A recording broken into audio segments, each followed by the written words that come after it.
Niels Bohr was a Danish scientist who made foundational contribution to our understandings of atomic structure and quantum theory.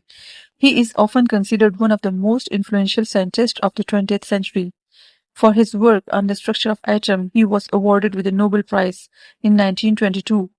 His most famous contribution, the Bohr model of an atom. After Rutherford, it was Niels Bohr in 1913 presented a new model for the structure of the atom.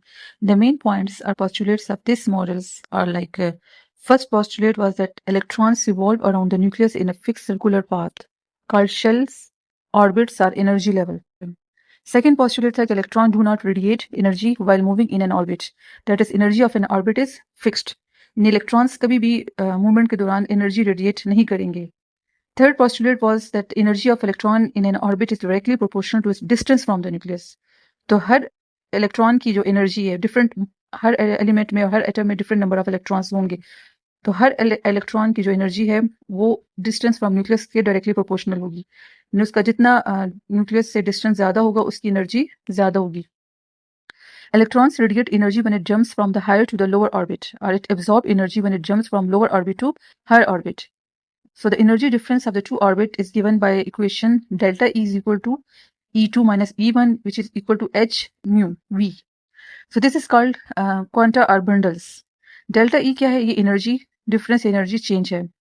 E2 हमारे पास energy of higher shell है जो nucleus के different shells हैं जिनमें electrons revolve कर रहे हैं तो हर शेल में डिफरेंट इलेक्ट्रॉन्स रिवॉल्व कर रहे हैं तो हर शेल का अपनी एक एनर्जी है E1 जो है वो एनर्जी ऑफ लोअर शेल है लोअर शेल जो होगा वो न्यूक्लियस के करीब होगा हायर शेल जो होंगे वो न्यूक्लियस से दूर होंगे H is equal to Planck constant तो इसकी जो वैल्यू थी हमें एक साइंटिस्ट प्लैंक ने कैलकुलेट करके दी हुई थी जो 6.6262 into 10 to the power minus 34 joule second and v is the frequency of the radiations. वो जब electrons jumping करेंगे from first orbital to different second or third orbital तो वो कुछ radiations emit करेंगे तो उन radiations की frequency के लिए हमने इस sign use किया फिर fifth postulate था कि electron can only stay in an orbit and cannot stay in between two orbits.